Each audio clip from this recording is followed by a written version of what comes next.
Beautiful signs, Gemini, Pisces, Sagittarius, Virgo, Sun, Moon, Rising, Venus. Welcome to your December psychic forecast. If you're new here, I'm Ashton. I am a psychic tarot reader, and I'm basically here to tell you what you can expect for the month of December based on your signs. So, I'm going to start with some themes for what's going on for December, and then we'll get into some nitty gritty with the tarot cards and some specifics, what you can probably expect. If you're watching this and you're thinking, wow, this really resonates, what's going on, you can actually watch the extended reading of this, which the link will be below. It'll be on my Patreon. And I also offer month ahead readings, year ahead readings, among many other types of readings, but the psychic ones this time of year are very popular because we're starting a new year in January and everybody wants to know what they can expect. So if that tickles your fancy, the link is also down below for you to check that out. What are some themes for immutable signs? Gemini, Pisces, Sagittarius, Virgo, Sun, Moon, Rising, Venus. What are some themes for December?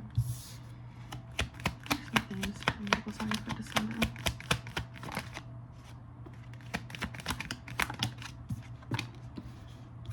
Some themes for immutable signs for December.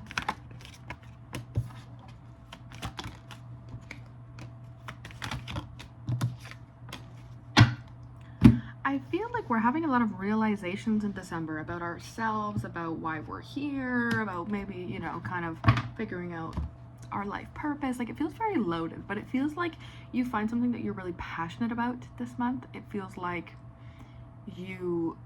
it's like I finally got the ticket. Something about a ticket. This could be like a literal ticket that you get that's like, oh, I'm really passionate about this, and it's like a ticket to a movie or a ticket to a theater. But let me show you these cards. We have flow, passion, sweetness, cleanse, reflection, and rest. Finding yourself in the right place at the right time, I feel, is relevant for this December reading, because that is actually what that openness, that allowing yourself to be found in the right place at the right time, is really a reflection of how having an open mind can lead you to exactly where you need to be. I feel that actually doing that leads you to finding something you're really passionate about, finding something that really tickles your fancy, like something that really is just like so you, and something that adds a lot of value and a lot of color back into your life. I feel like there's been this sluggish energy of stagnation, of not really knowing, you know, what am I doing? I'm only working, I'm only doing this, I'm only doing these things I have to do.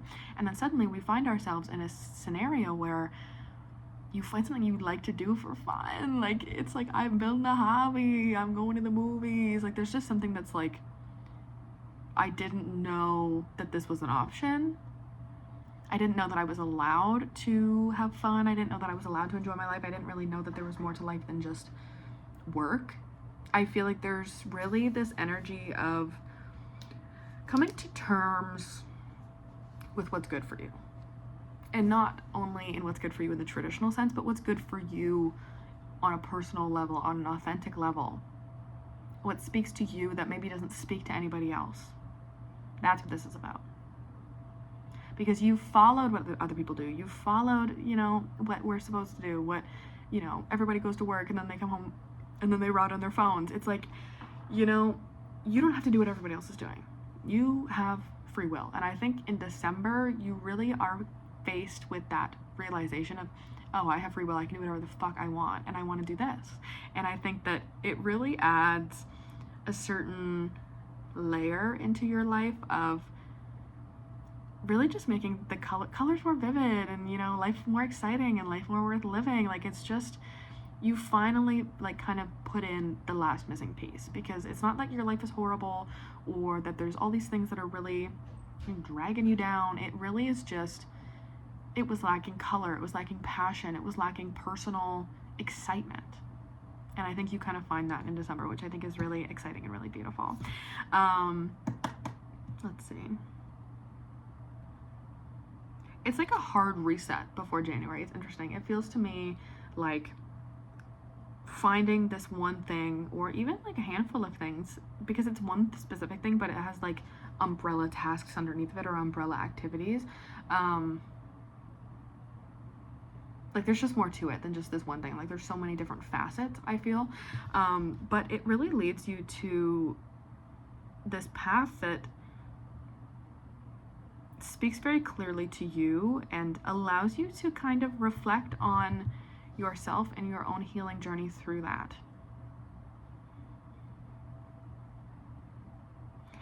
And allows you to feel a different type of rest. And you know there's more types of rest than just sleep? There's like all types of rest. Like, you know what I mean? Like, I haven't said anything yet. You know what I mean? It's like this energy of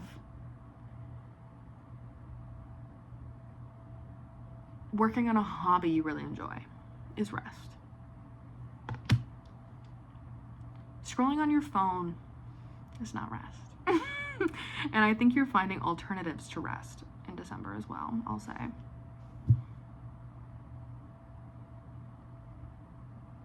Which caused you to reflect on what you thought rest was before this event. Because I really feel like a lot of people in general, I think you probably included, have this idea that rest is like just sitting or laying, when really there are multiple types of rest. And I know that I've said that multiple times, but I would encourage you to look into the different types of rest and see if you are hitting all of them, because chances are you're only hitting one. Based on this energy, you're hitting one or two. Okay. And Gemini, Pisces, Sagittarius, Virgo, December. What do they need to know for their December 2025? Please and thank you.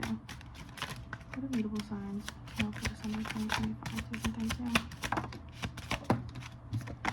What do mutable signs need to know?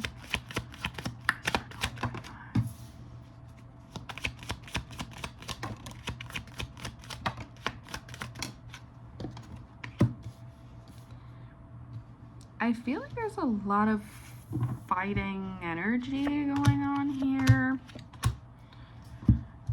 Let's see. We have the Seven of Wands, the Queen of Wands, and the World reversed. Protecting who you are at all costs, but also not feeling a little bit unsure about the evolution that you feel you're kind of on the edge of.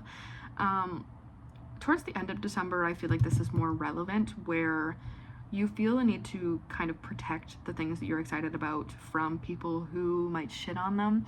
But I feel like it's important that you accept that there is going to be slight differences the more that you grow and the more that you change and the more that you evolve between you and the people that you surround yourself with. Because I feel like, especially for some of you, you live in a toxic environment. You live in an environment that is not conducive to the healing that you kind of want to have in your life.